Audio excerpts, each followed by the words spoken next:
Para entender a importância da compreensão de sentido na leitura, nós não podemos perder de vista que um bom leitor sempre deve partir daquilo que está de fato na superfície do texto, fazendo uma análise interna dele, que nós já chamamos de apreensão de sentido. A compreensão, por sua vez, é a chamada análise externa do texto. E por que externa? Qual a ideia de exterioridade por trás disso? Aqui está em jogo o princípio de que ler bem um texto depende sempre de relacionar aquilo que se lê, relacionar aquilo que se apreendeu, relacionar os significados inscritos no texto ao seu universo cultural. Ou seja, como todo texto é produzido num certo contexto histórico, o enunciador, aquele que produz o texto, leva em conta que os seus receptores, os seus leitores, dispõem de um certo conhecimento para compreender aquilo que é dito. Nesse sentido, nenhum texto traz em sua própria superfície tudo o que é necessário para se interpretar o que se diz, o que se escreve, já que essa tarefa depende de um repertório que o leitor detém. Nesse sentido, então, é possível dizer que a compreensão requer do leitor, requer do leitor a ativação do seu conhecimento de mundo, do seu repertório. Para perceber na prática como isso acontece, escolhi aqui para a nossa conversa uma charge que foi publicada, aqui está a data, em 5 de outubro de 1988, por Miguel Paiva, e posteriormente aproveitada num vestibular da UERJ. O texto, como você vê, é uma charge, e nesse gênero textual é muito comum que se faça uma crítica de cunho social. Saber isso já é dispor de um dado de repertório que nos ajuda na interpretação desse texto. Bom, aqui você vê uma família, não é? Aqui provavelmente pai e mãe dessas crianças. Esse homem aqui tem um livro na mão e ele lê um trecho do livro que diz: todo brasileiro tem direito à moradia. E aí a mulher completa. Agora lê aquele pedaço bonito que fala de comida, saúde. Bom, algumas perguntas cabem aqui para que a gente explore melhor esse texto. Uma primeira é o que a família dessa charge está lendo? O que essa família lê? Que texto é esse que a família lê? Uma outra pergunta que cabe aqui é se esse é o aproveitamento, o tipo de leitura mais corrente, mais comum sobre esse texto, desse texto. Uma terceira pergunta é: por que foram selecionados como leitores exatamente esses personagens aqui? Ou, de outro modo, qual a relação que existe, qual a relação que há entre a família e o texto? Esse texto que se lê. Bom, analisando aqui a capa do livro, você consegue observar que ele traz uma bandeira do Brasil na posição vertical, não é? Aqui, o losango, aqui o círculo, que formam a bandeira. Essa capa, e aí um dado de repertório que já nos ajuda, é a capa comum que se dá à Constituição Federal Brasileira. Constituição, que vale lembrar, foi promulgada em 1988. A charge de Miguel Paiva foi publicada no jornal Estado de São Paulo na mesma data em que se promulgava a Constituição. Inclusive, Constituição que faz referência aos direitos e deveres do povo brasileiro. Bom, então o que a família lê aqui é a nossa própria Constituição de 88, a Carta de 88, que segue vigente, não é? Bom, segunda pergunta que eu lancei aqui para que a gente pense é se esse modo de ler a Constituição é o mais esperado, é o mais comum. Veja que eles estão aqui sentados na calçada, ele lê um trecho, a esposa pede que agora ele leia um outro trecho muito bonito da Constituição.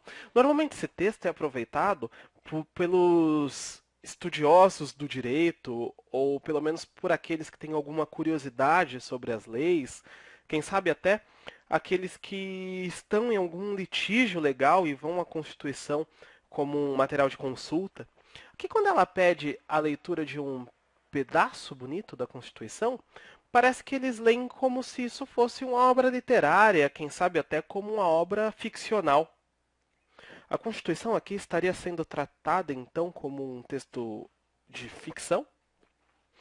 E aí vamos à terceira pergunta. Qual a relação entre a família e esse texto? Você observa aqui, pelas vestimentas, aqui o pai com esse chinelo de dedo, a mãe com esse pano amarrado na cabeça, aqui sentados na calçada e aqui o cartunista deixa uma lata aberta aqui, um lixo parece, né, que está aqui nesse cenário, para criar o efeito de que é uma família humilde, essa. Uma família aqui sentada na sarjeta que não parece, então, representar aqueles que têm os seus direitos garantidos. Todo brasileiro tem direito à moradia. Onde está a moradia deles, né? Todo brasileiro tem direito à saúde. Será que essa proximidade com o lixo faz referência à ideia de saúde, de comida?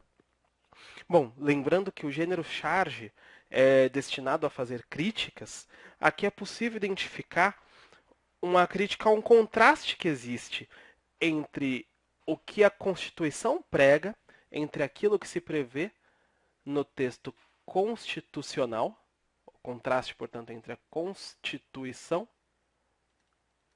e a realidade dos brasileiros.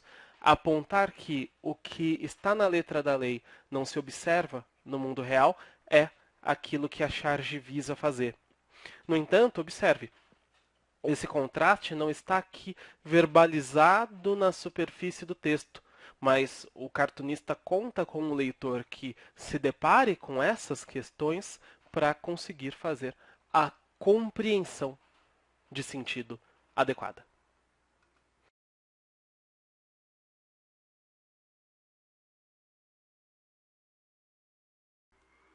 Oi, nossa conversa agora é sobre um fenômeno de leitura que é a chamada inferência.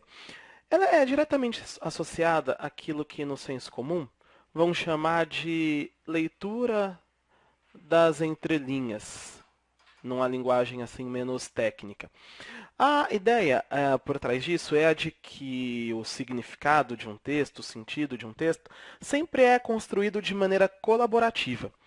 Por que colaborativa? Porque o enunciador sempre pressupõe do outro lado um leitor que conhece aspectos do universo cultural em que aquele texto é feito. Portanto, todo texto acaba lidando com sentidos que não estão ali verbalizados, mas que são implícitos. Então a inferência está diretamente associada a essa interpretação de significados que, como eu disse, não foram literalmente verbalizados, mas que foram sugeridos pelo texto. Nesse sentido, esses significados ficam implícitos em elementos que estão na superfície do texto, palavras, imagens, enfim, que acabam servindo como pistas para que o sentido imaginado, pretendido pelo enunciador, seja reconstruído por aquele que lê. A gente vai lidar com isso aqui num exemplo. É uma propaganda que foi veiculada um tempo atrás pelo governo federal. Como você vê, aqui se explora a imagem de uma moeda e a frase é sucinta. Coloque suas moedas para circular. Bom, a partir desse exemplo bem sucinto, é possível perguntar qual é a meta dessa campanha governamental. Quando o governo brasileiro fez uso dessa propaganda, o que se objetivava conseguir?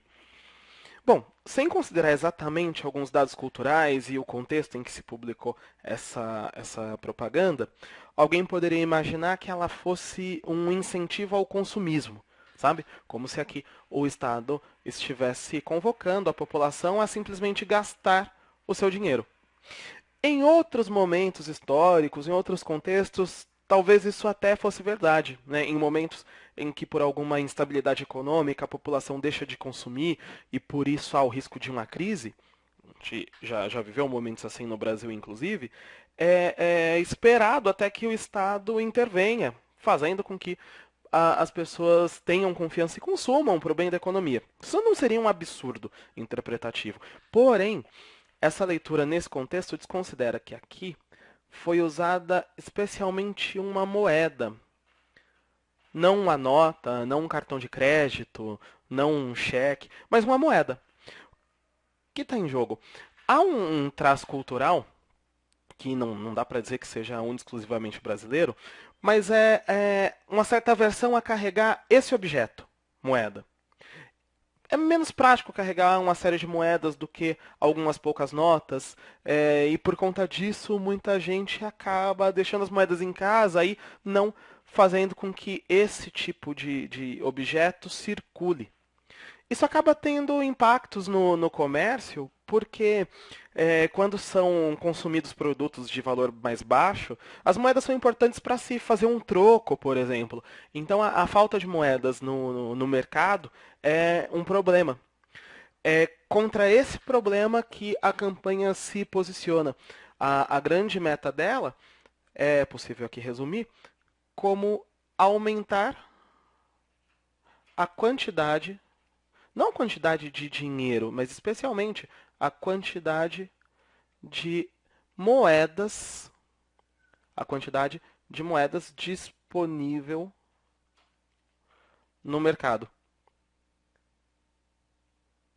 No entanto, esse sentido, como você observa, não foi explicitado aqui na propaganda. Chegar a esse sentido é realizar o que nós chamamos nos estudos linguísticos de inferência, um fenômeno de leitura bastante importante.